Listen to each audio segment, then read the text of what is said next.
Hello everyone, আসসালামু আলাইকুম। আজকে থাকছে অন্যরকম একটা ভিডিও। রাত্রে আমাদের বাসায় মেহমান এসেছিলো। আমি যা যা রান্না করেছি আমি আপনাদের কাছে শেয়ার করছি। হ্যালো এভরিওয়ান, আসসালামু আলাইকুম। আমি একটা চুলায় কড়াই বসাইছি। কড়াইটা যখন গরম হয়ে আসছে দিয়েছি পরিমাণ মতো তেল, দিয়ে দিলাম পেঁয়াজ কুচি, মরিচ ফাড়ি, লবণ, এগুলো একটু ভেজে নিয়েছি। ভেজে নেওয়ার পরে যখন হালকা ব্রাউন হয়ে আসবে তখন দিয়ে দিব পেঁয়াজ রসুনের পেস্ট।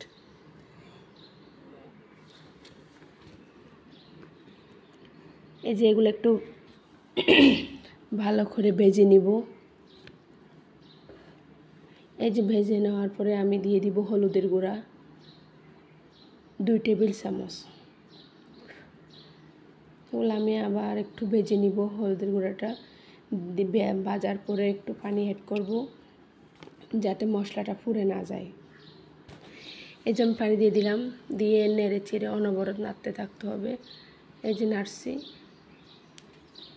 এবার দিব ধনিয়ার গুঁড়া, দিব জিরার গুঁড়া, দিব লাল মরিচ। ভালো করে নেড়ে চেড়ে মিশিয়ে নিব।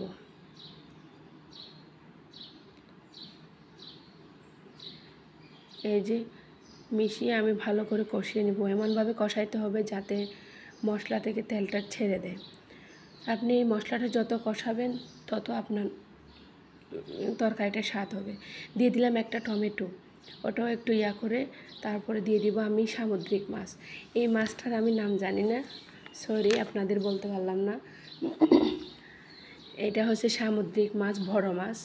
এটা আমি টমেটো দিয়ে একটু বোনা বোনা করব। এই যে আমি ঢাকনা দিয়ে দিলাম একটু কষানোর জন্য। ঢাকনা এই যে কষানো হয়ে গেছে, আমি আবার একটু নেড়ে চেড়ে দিব। আমি বেশি একটা নাড়তে যাব না, কারণ এগুলা কাটা ছাড়া তেমন একটা কাটা নেই, তো মাছ ভেঙে যাবে। এই জন্য আমি হালকা হালকা করে নেড়ে দিব। এই যে আমার প্রায় মাছ কষানো শেষ। এখন আমি পানি অ্যাড করব যাতে একটু ভালো করে সিদ্ধ হয়।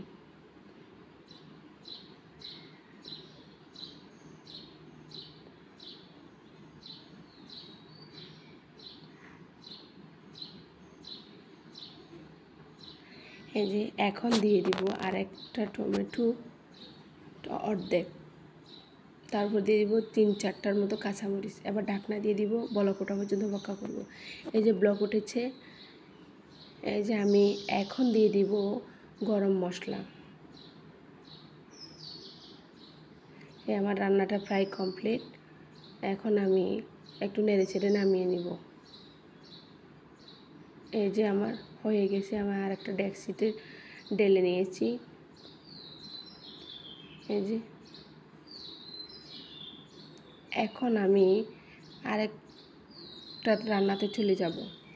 আমি এখানে দিয়েছি তেল, দিব পেঁয়াজ কুচি, মরিচ ফাড়ি, একটু ভেজে নেব। আসলে ভয়েস দিতে গিয়ে মানে নিজের ভয়েসটাও কেমন জানি হয়ে যায়। দিয়ে দিলাম পেঁয়াজ রসুনের পেস্ট, দিব হলুদের গুঁড়া, দিয়ে আমি একটু নেড়ে চেড়ে কষিয়ে নেব। কষানো হয়ে আসলে একটু পানি অ্যাড করব। পানি অ্যাড করে আমি বাকি মশলাগুলো অ্যাড করব।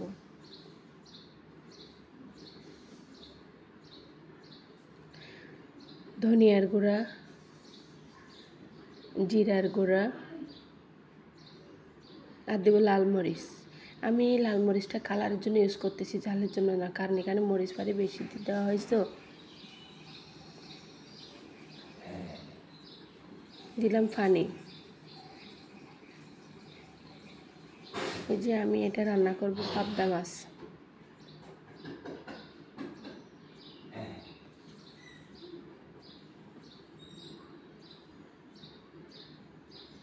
দিব টমেটো কুচি, দিব 2-3টার মতো কাঁচামরিচ। এখন আমি উল্টে পুল্টে একটু মশলার সাথে মিশিয়ে নিব।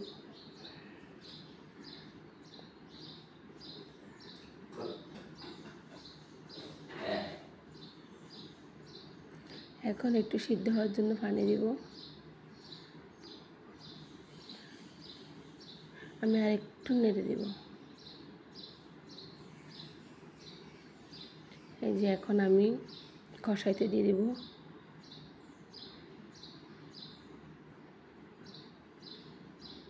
যে ঢাকনা দিয়ে দিব, 5 মিনিট অপেক্ষা করব। 5 মিনিট পর দেখি তো তরকারি প্রায় হয়ে গেছে। এখন টেস্ট করে দেখি লবণ হয় নাই। আমি কি করছি, একটু লবণ অ্যাড করছি স্বাদ মতো, যার যার মতো সেই লবণ ইউজ করতে পারে। দিয়ে দিলাম হালকা করে গরম মশলা।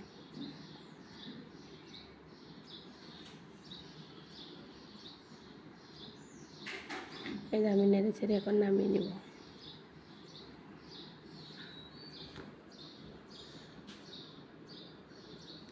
এই যে আমার পাবদা মাছ একদম রেডি হয়ে গেছে। এই যে আমি নামিয়ে নিয়েছি। এখন আমি আরেকটা রান্নাতে চলে যাব। এই যে আমি কড়াই বসাইছি, যখন গরম হয়ে আসে তখন আমি দিয়ে দিলাম তেল। হ্যাঁ, এটা হচ্ছে কাঁকরোল ভাজি, আলু দিয়ে কাঁকরোল ভাজি। এটা আমি কেটে সুন্দর করে লবণ মাখায় রাখছিলাম। এটা আমি লবণগুলো চিপে চিপে তেল যখন গরম হয়ে আসছে তেলে ছেড়ে দিছি। দিব হলুদের গুঁড়া, বেশি একটা দিব না, কারণ ভাজিতে বেশি হলুদ দিলে কেমন জানি কালারটা হয়ে যায়। হালকা করে দিব।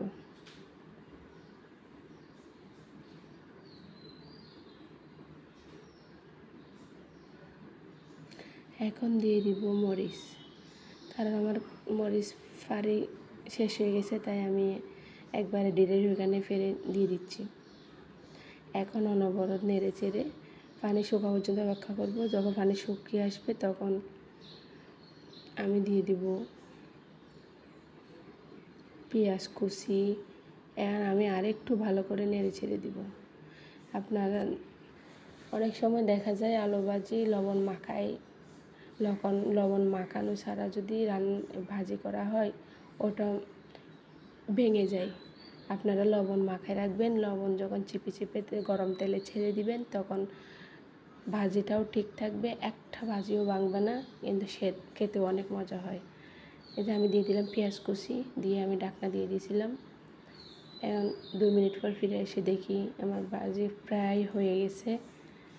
এই যে আমি আরেকটু নেড়ে ছেড়ে আবার একটু কুক করে নেব। এই যে আমার ভাজি প্রায় কমপ্লিট।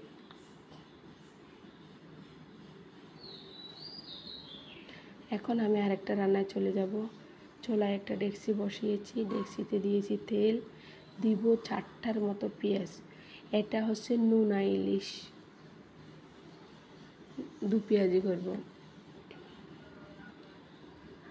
এই যে একটু আদা বাটা অ্যাড করব।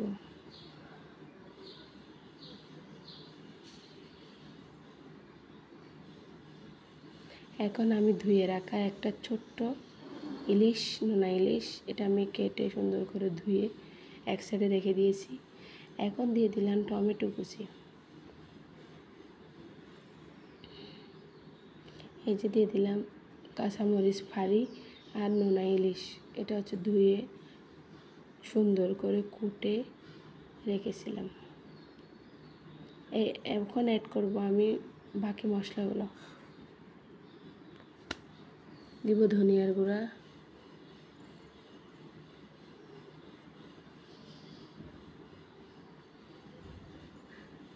লাল মরিচ, দিয়েছি জিরার গুঁড়া।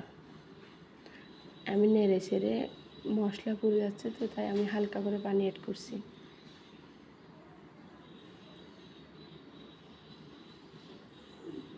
এখন আমি ঢাকনা দিয়ে দেব।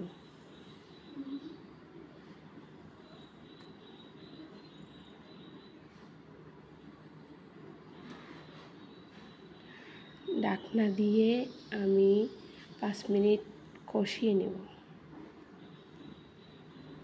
এই যে আমার প্রায় রান্না কমপ্লিট। আপনাদের সাথে কথা বলতে বলতে আমার রান্না হয়ে গেছে আলহামদুলিল্লাহ। ভালো লাগলে লাইক কমেন্ট শেয়ার করিয়েন। আল্লাহ হাফেজ। এই যে একদম কমপ্লিট।